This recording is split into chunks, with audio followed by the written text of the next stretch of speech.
Alright, so we're gonna just go over this quickly. Sorry for the shaking here.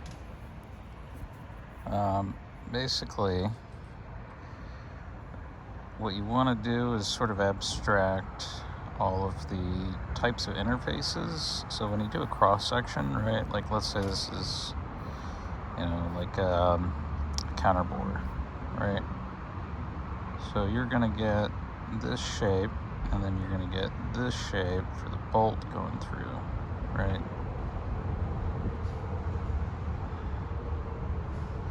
So the bolt's going to come through, right?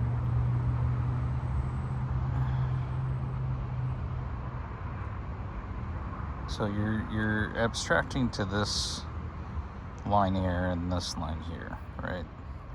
So if you look here, right, we see those kind of down over kind of functions here. Same thing here, depending on the number of steps, reticulations, as well as like a cone fitting into a hole, right? So like this hole here, you would have instead something, let's say like this, right?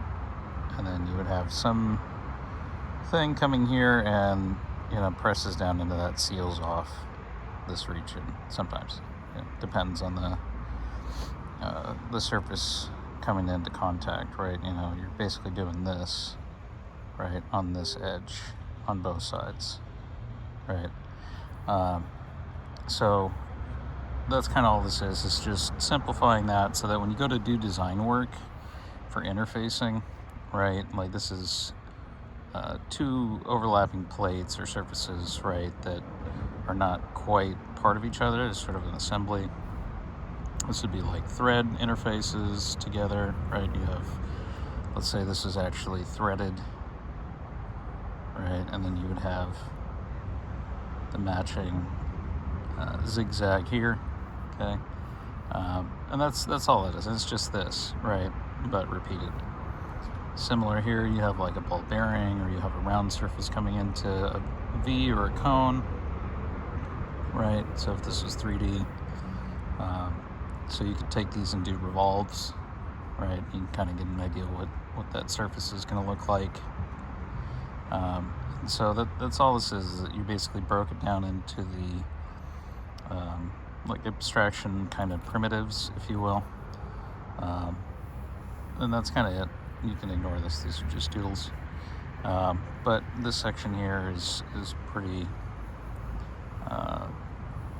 covers most types of interfaces. So like types of thread forms, interfacing with different, receiving thread forms, pressing against rounded surfaces with other surfaces or corners, backing up to something. Things inside of things. So if I take a tube with cross section with another nested component, two plates against one another, or two roller bearings, right, abstracted. So like if I have two cylinders touching, right, like so, the abstraction of this is that it's literally just two surfaces coming together and touching, right?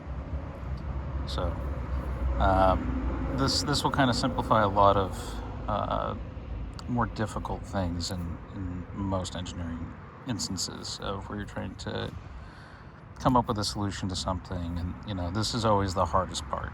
So being able to break down whatever subsection, like I want this subsection here broken down, right? So I'm just going to turn it into this, right? Because this doesn't matter, this part doesn't matter, this part doesn't matter, right?